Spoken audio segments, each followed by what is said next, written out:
presentación no la he colgado, pero la puedo colgar ahora, que son en unas cuantas slides, pero quería introducir la presentación de bases de datos en relación a esta, porque esta tiene que ver con High Performance Computing, que es computación de alto rendimiento.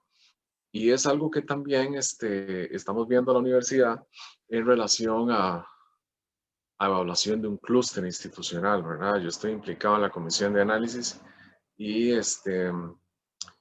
y, y es un tema que nos interesa a todos. Ahora no tanto, ¿verdad? En términos económicos, porque es una inversión muy grande y hay prioridades en la universidad. Pero en términos técnicos sí podemos ir preparando documentación para grant posteriores, ¿verdad? Un grant que pueda significar ingresos y comprar una infraestructura de este tipo. Y está muy ligado a bases de datos. Entonces, la semana pasada y las clases anteriores hemos visto que en el mundo actual se demanda mucho dato de diferentes máquinas, con diferentes formatos, con diferentes sistemas, con diferentes configuraciones, con tecnología de fabricantes de diferente tipo. Y eso nos permite ir creando ecosistemas, ¿no? Ecosistemas de datos y viendo que los datos son elementos valiosísimos hoy en día, ¿verdad? Ok, grabar la clase, me imagino que dicen. Tiene razón. Si es eso, tiene toda la razón. Voy a leer algo que... Vamos a ver entonces, aquí. Ok, ya está, ya se está grabando, ¿no? Entonces, quería ver con ustedes algunos conceptos muy generales en relación a lo que es un CPD, lo que es un sistema de computación de alto rendimiento, antes de ver bases de datos. Un CPD significa centro de proceso de datos, un data center. Estos equipos se encuentran en un salón especial, ¿no? Pueden procesar información en gran cantidad. Hay servidores y hay otros sistemas que se llaman clientes. Entonces, son infraestructuras que están compuestas de computadoras que actúan como un cliente y computadoras que actúan como un servidor. Luego me gustaría repasar también algunos conceptos generales. Creo que algunos de ustedes han sido estudiantes míos en TIC, pero igual, ¿no? Son conceptos muy generales. Lo que es un CPU, que es una unidad central de procesamiento en las computadoras. A veces vemos la diferencia, queremos ver la diferencia entre este concepto y este otro, ¿no? Lo que es un CPU y lo que es un GPU. El CPU es una unidad central de procesamiento y muchas veces cuando se está armando clúster de computadoras para procesar datos en altos volúmenes, se habla también de GPU, de unidad central de procesamiento gráfico.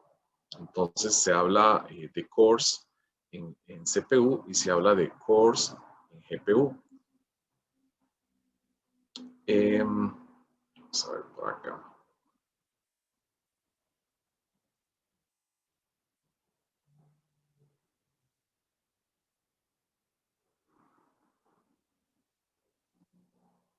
La construcción, bueno, la infraestructura interna microelectrónica es muy similar, nada más que está como dividido, ¿no? Es decir, uno es para un procesamiento muy general y este otro es como para un procesamiento de apoyo para liberar procesamientos a este. Entonces, ¿qué es un CPU y un GPU? Bueno, los CPUs y tanto los CPUs como los GPUs tienen core. ¿Qué significan core? Cuando ustedes oyen, este es un procesador de 4 cores, este es un procesador de 3 cores, en realidad los core actúan como matrices de trabajo, ¿no? Como matrices de procesamiento. Esto es para compartir tareas en los sistemas, hacerlo cada vez más especializados, pero para tareas compartidas. Ven que inclusive la lógica de tareas compartidas con que funciona un clúster, inclusive funciona a nivel de escala pequeña, ¿no? Un GPU tiene muchas matrices de procesamiento, ¿verdad? Que pueden trabajar sobre operaciones accesorias en punto flotante o punto gráfico, y esta se dedica a más tareas lógico-matemáticas, ¿verdad? Y de texto. Entonces, por ejemplo, yo en este momento tengo una ThinkPad con quien estoy dando esta presentación, que tiene un core de i5, es una computadora que compré, Intel, también se clasifican por generaciones, y esta computadora que tengo en mi escritorio en este momento es una i5 de 4 cores, es decir, tiene 4 matrices de este tipo, ¿verdad?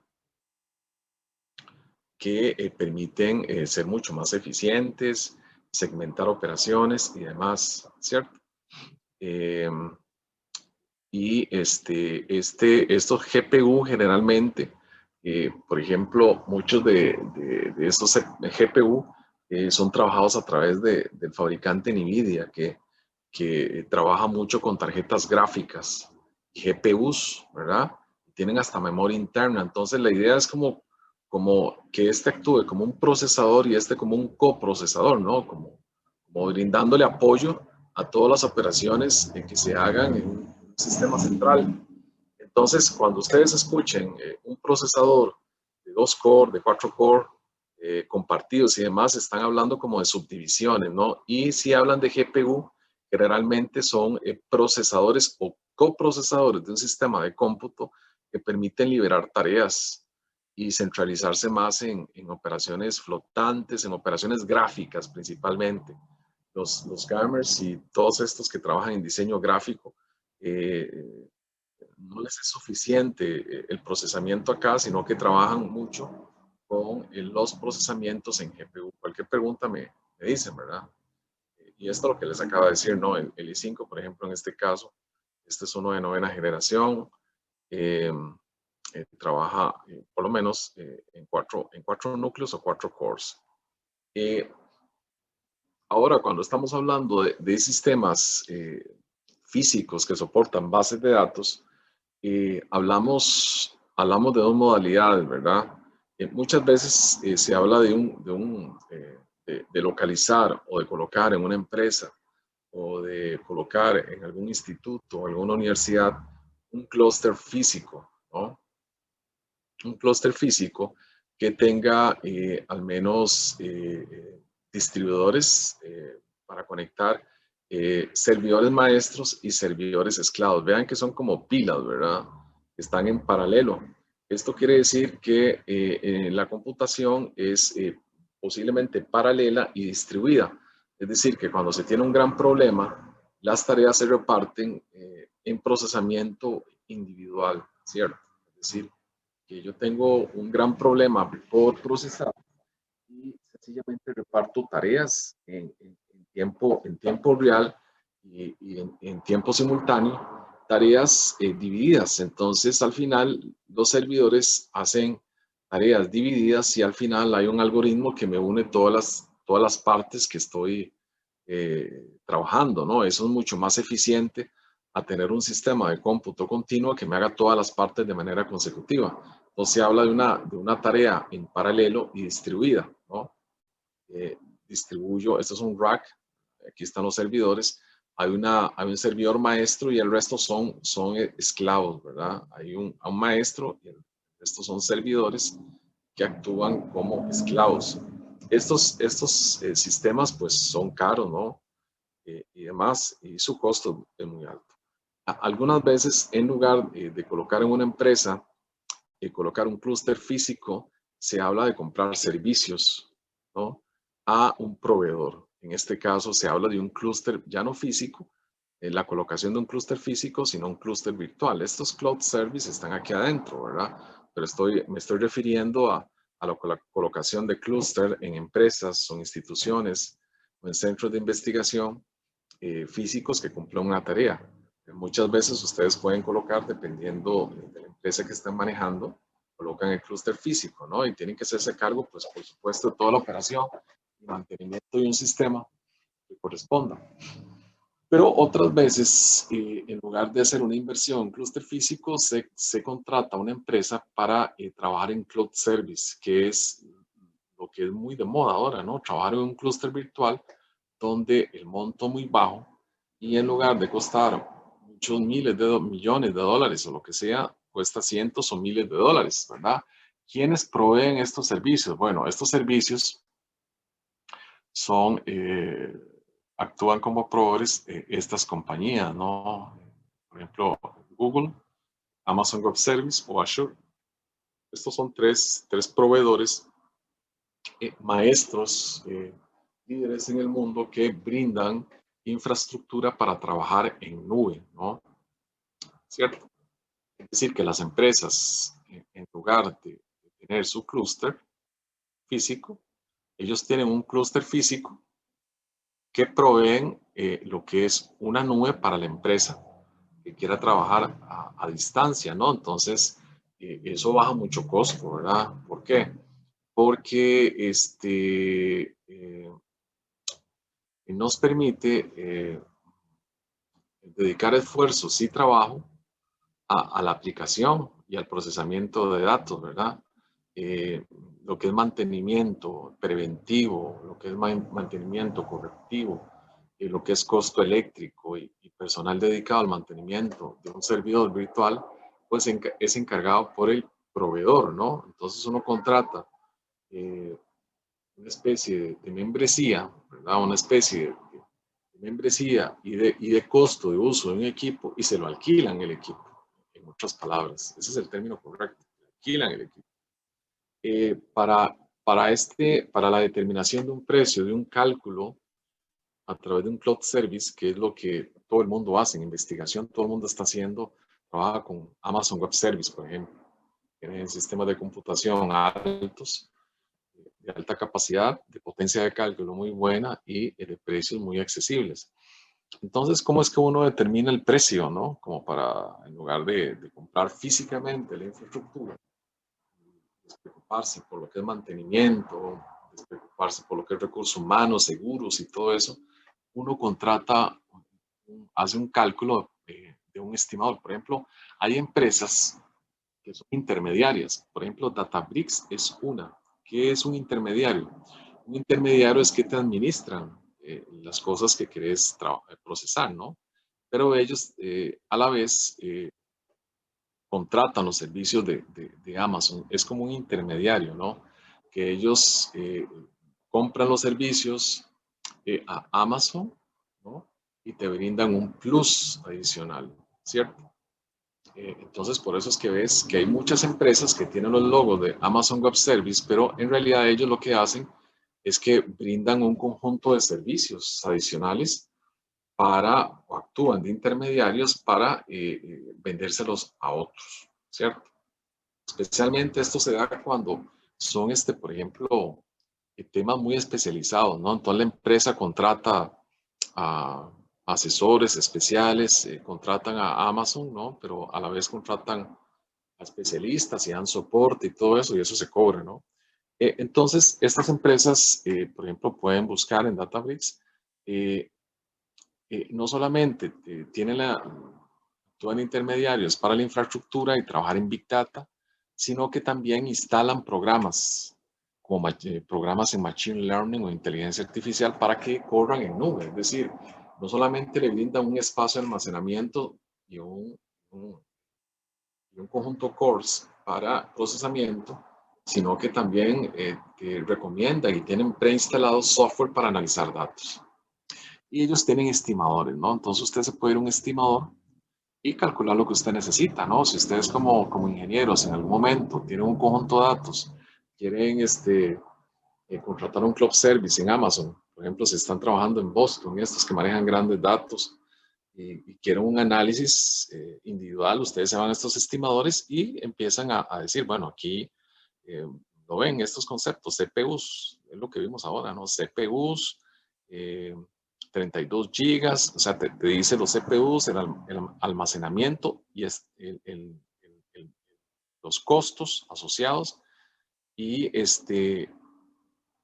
y hay tablas también sobre, perdón, hay tablas también, ya me salí, que estaba, hay tablas también, las ven, sobre memorias y, es decir, es como un plus, esto es como cuando uno se sirve, ¿no? Que un buffet, ¿no? Es cierto, que usted puede coger diferentes cosas y al final le cobran en la caja, ¿no? Es igual, y si usted quiere más memoria, si quiere más core, si quiere más GPU de procesamiento gráfico, como es tiempo dedicado a su cálculo, al final le cobran a uno sencillamente, ¿no? Le pasan una factura. Usted ha utilizado tantos en Amazon, tantos CPUs, tanta memoria, utiliza dos instancias si quiere utilizar dos conjuntos de, digamos, de servidores por día, cuántos días quiere usted utilizarlo, no en tiempo, porque el tiempo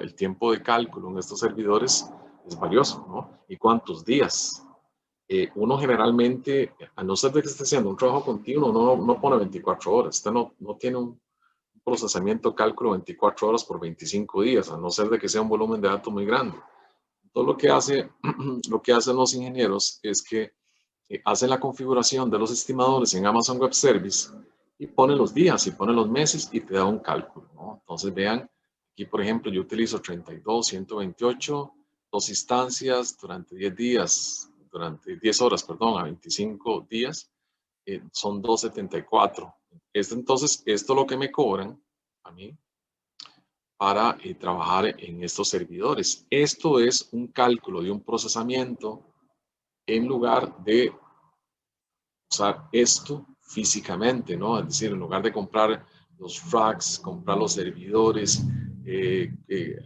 acondicionar todo el espacio para los enfriamientos de los servidores, porque si no se me quema, si yo no tengo buen análisis de transferencia de calor de los servidores en tiempo rendimiento, y se me terminan quemando, ¿no?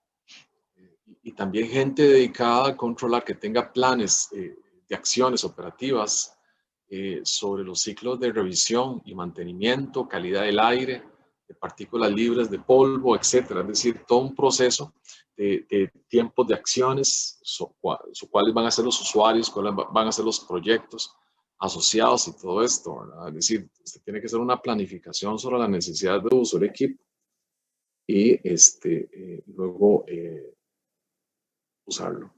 Eh, Puedo decir, digamos, ahora que estamos analizando bioinformática, estas cosas, que por eso es que a veces, como la genómica utiliza información genética muy grande, sean seres humanos en la clínica, entonces por eso es que a veces contratan estos servicios para hacer cálculos.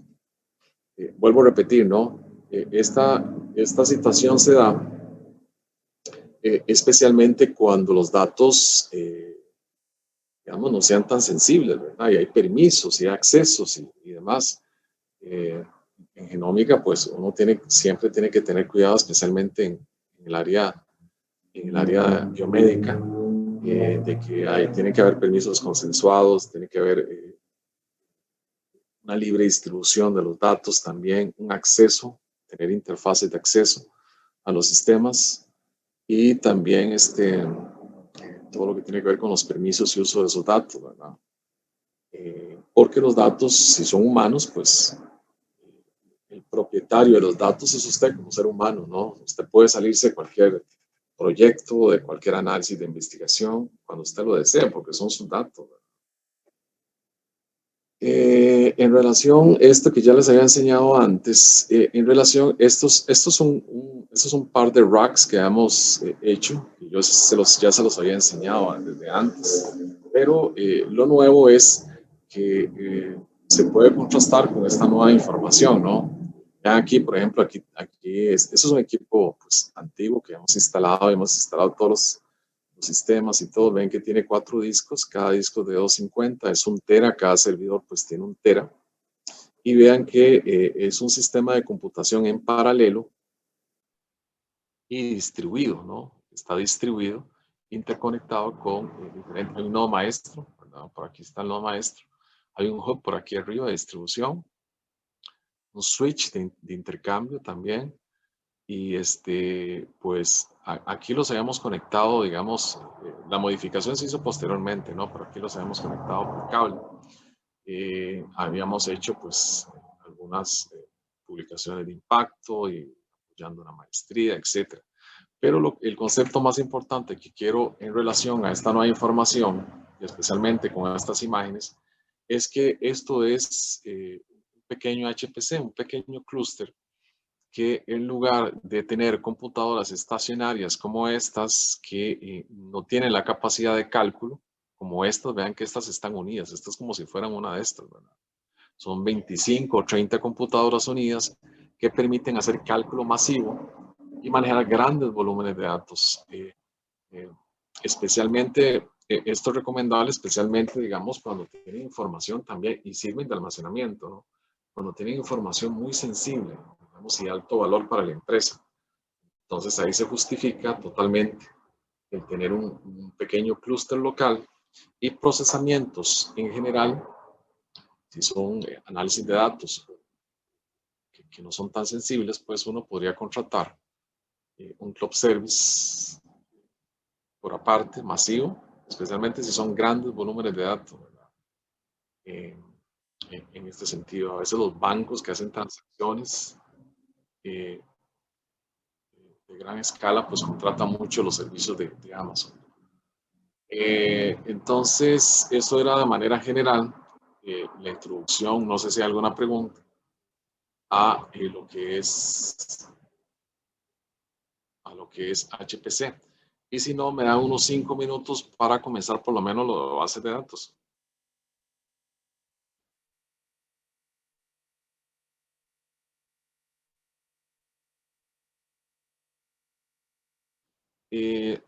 La idea de hoy era comenzar sobre la segunda parte, ya la primera parte la hemos visto, sobre acceso, uso de bases de datos bioinformáticas y biomédicas, cómo está en el programa del curso. Y para eso, por eso hicimos esta pequeña introducción relacionada con HPC, de servidores, hay más capacidad de almacenamiento colectivo, hay más capacidad de procesamiento, uno tiene que tener mucha certeza de qué es lo que quiere, qué es lo que tiene disponible, sobre la sensibilidad de los datos, protección intelectual. No se puede compartir o contratar un servicio web service cuando la información está protegida, ¿no? Especialmente si es valor o datos de valor de origen industrial. En el área, pues, en el área biomédica, que es en la parte de bioinformática que estamos analizando en este curso, más biomédica, hay una serie de bases de datos. Y esas bases de datos están correlacionadas en función de la especialización de cada una de ellas. Entonces, vamos primero a definir las características de una base de datos, vamos a hacer una clasificación de datos biológicas y formas de acceso y tipos de acceso y manejar estas bases de datos. Información genética, una de pathway, una de farmacogenómica, enfermedades raras, mendelianas, mutaciones, estándares y genotóxicas, metabolómicas, etcétera. Es decir, las bases de datos en el campo biomédico, si ustedes trabajan en algún momento en la industria biomédica, están clasificadas en función del tipo, ¿no? Y es lógico, ¿no? Es decir, no podemos tener un solo saco en el cual colocamos toda la información estructurada y no estructurada que exista. Usualmente en el campo biomédico existen clasificaciones de bases de datos por tipo, ¿no? Y es lo más usual. A veces cuando se hacen aplicaciones o plataformas estándares de comunicación, como ahora, como el mejoramiento de las redes 5G, se tiene que hacer un análisis de todo esto. Yo lo dije en una reunión la semana pasada en el Ministerio de Ciencia, que no solamente tenemos que indicar los cambios, sino que tenemos que indicar cómo hacerlo, ¿verdad? Porque a veces los planes son como muy románticos. Nos dicen exactamente qué es lo que quieren tener, qué tiene que ser el cambio. Todos sabemos que es importante colocar sistemas de inteligencia artificial en datos biomédicos, mejorar las infraestructuras, las transmisiones. Muy bien, hay un romanticismo en relación a eso, pero la idea es que los ministerios y las instituciones nos digan cómo hacerlo. Es decir, que se hagan estudios de estándares, que se hagan estudios de redes, cuántos equipos, cuál es la caracterización de los equipos, cómo podemos interconectarlos, hacer mapeos en los hospitales de la tecnología, de las cargas de transmisión en cada uno de los equipos biomédicos, hacer planes de acción. Entonces vamos a definir, me dicen más o menos, yo les digo que es como me faltan unos 3 minutos, 4 minutos, ya salimos. Una definición de base de datos. Bases de datos es un conjunto de datos relacionados entre sí, de tal forma que su contenido puede ser accedido, gestionado y actualizado fácilmente. Es decir, que una base de datos tiene que ser información que sea estructurada y que esté relacionada entre sí. Recuerdan ustedes, por ejemplo, en el curso de TIC, que ustedes utilizaban, por ejemplo, gestores para analizar tablas, ¿no? Y construían tablas y construían una interfaz y accedían a una base de datos muy bien. Creaban el modelo conceptual y las instancias las colocaban, las entidades de relación, utilizaban SQL para consultar bases de datos. Pues muy bien, es toda esa estructura, es un conjunto de datos interconectados. Ah, perfecto, sí, claro. De tal forma que su contenido puede ser accedido, gestionado y actualizado fácilmente. Eh,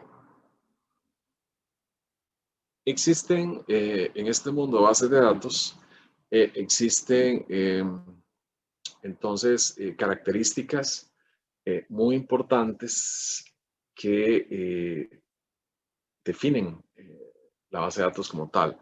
Para efectos de quiz, cuando yo les digo para efectos de quiz, ¿verdad? Para efectos de calificación, pues tómanlo, lo apuntan por ahí es mejor que lo apunten ahora que tengo un cuaderno y apunten las cosas que estar revisando la charla, ¿no? De 2, 3 horas, ¿verdad? Y buscando donde yo dije, mejor que lo apunten de una vez. O ustedes tienen esta presentación ya en Metix, entonces nada más le ponen un asterisco, la revisan bien. Hay 3 características muy importantes en una base de datos general, que la base de datos tiene que ser un modelo, ¿no? Que plasma algún aspecto del mundo real, cuya evolución también se refleja en la base de datos. 2, que sea un conjunto de datos coherente y con cierto significado inherente, otra característica importante o propiedad básica de una base de datos en general. Tienen que ser coherentes, no pueden ser datos inconexos, eso sería una vectores o bases de datos no estructuradas que no tengan relación entre sí, ¿verdad? Tienen que tener cierto significado inherente.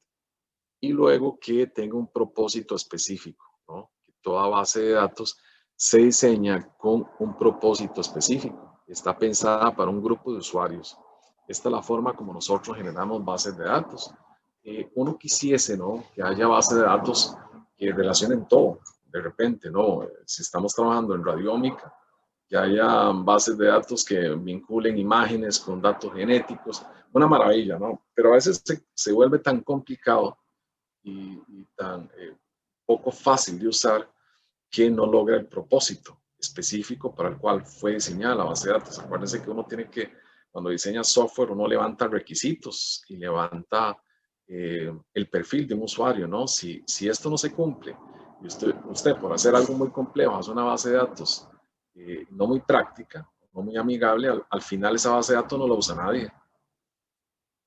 Ya pierde su propósito, se pierde una inversión, se tiene algo muy complejo que básicamente parece que es diseñada para ingenieros altamente especializados, ¿no? Y pierde el sentido que es manejada tal vez para un propósito general y de uso específico. Tal vez gente no tan especializada, ¿no? Como los médicos, que no requieren información muy técnica, sino que requieren información de consumo más práctica para una toma de decisión inmediata, ¿no? No tienen tiempo para estar procesando cierta información, requieren respuestas rápidas, un dato específico de consulta y listo, ya está. Entonces tiene estas 3 características: modelo, coherente y con un significado inherente entre sí, ¿verdad? Que no sean colecciones aleatorias de datos, sino que tengan una relación entre sí y que tengan un propósito específico. Todas estas bases de datos pues se puede colocar en un HPC, ¿verdad? En un HPC o en un Club Service. Si es contratado por nube, no se tiene el modelo físico, el sistema físico, tierra, ¿no? No el mundo en la nube virtual, ¿no? Por así decirlo. Entonces, tienen que tener interfaces de acceso, tienen que tener una característica específica de un modelo bien interconectado con el usuario final. Generales, características generales. Bueno, las bases de datos se pueden resumir en los siguientes aspectos: que sirven para organizar datos, para facilitar su uso, y que sirva más fácil poner a disposición un recurso, una localización específica, ¿no? Y que los datos sean accesibles a los usuarios, ¿no? Que hayan herramientas de consulta, de gestión, pero que sean accesibles, ¿no? Muchas bases de datos son restringidas. Uno tiene que pagar una membresía o pertenecer a algún consorcio para extraer los datos. Eso es bastante limitante, ¿verdad? Y ya para terminar, acuérdense de esta gran clasificación en bases de datos biológicas o biomédicas. En este gran mundo de bases de datos y el sistema de consulta, las bases de datos se clasifican en 3 tipos: primarias, secundarias y compuestas. Las primarias tienen que ver con información básica general, ¿no? Por ejemplo, un recurso primario puede ser el GenBank, que tiene información de nucleótidos, nada más, secuencias genéticas. O el PDB, que puede ser el caso de una base de datos que es una de las más importantes del mundo, que solamente tiene estructuras de proteínas. Vean que el GenBank no tiene todo, sino lo que hace es como un catálogo, ¿no?, de especialización. Y es lo más correcto, ¿no? Creo que es lo menos confuso y lo más práctico para propósitos de uso general. Luego tenemos las secundarias, en las cuales sus datos se obtienen a partir de una base de datos primaria. ¿Qué quiere decir esto? Bueno, muchas veces tenemos, por ejemplo, una base de datos de proteínas, una base de datos digamos, secundaria, que contiene información extraída o combinada, ¿verdad? Por ejemplo, la caracterización, por ejemplo, la estructura o la clasificación de proteínas. Entonces hay bases de datos que tienen no solamente la fuente primaria, sino que tienen una caracterización adicional, un recurso adicional que tal vez la primaria no la tiene. La primaria tal vez es secuenciación, es algo muy general, y la secundaria pues agrega como un valor, ¿no? Un valor o información adicional que es proveniente de la primaria, y tal vez tenga piezas de información procesadas a través de esa comparación de datos primarios que permite una clasificación secundaria. Por ejemplo, POSAI es un ejemplo. Alineamientos múltiples de secuencias, por ejemplo, eso puede ser una secundaria que toma las primarias, las secuencias de una fuente primaria y hace un alineamiento, obtiene alineamientos. Y compuestas es una combinación de estas dos, que tiene tanto primaria como secundaria, ¿verdad? Y que integran generalmente una variedad de fuentes diversas con otros recursos. Por ejemplo, una de las más clásicas es el NCBI, el National Center for Biotechnology Information, que es una de las bases de datos compuestas más populares que existen, ¿verdad? Y que tiene, por ejemplo, algunas subbases como MIN, ¿no?, que tiene información mendeliana, caracterización genética. Es decir, acuérdense sencillamente, conforme vayamos viendo bases de datos, yo les voy preguntando si es una primaria, si es una secundaria, si es una compuesta, y vamos a tener muchos ejemplos. Si ustedes se fijan por acá, vamos a tener muchos ejemplos de bases de datos y tratar de hacer alguna caracterización práctico de dichos recursos a nivel computacional. Muchísimas gracias, compañeros, ya son casi las 9:30. Les agradezco su atención y vamos a continuar la siguiente lección en este punto, en clasificación de bases de datos biológicas. Para los que quieren ir estudiando, pues hacer las prácticas. La presentación tiene prácticas dirigidas, muy fáciles de entender, y acuérdense que yo estoy durante toda la semana a disposición de ustedes para orientarlos.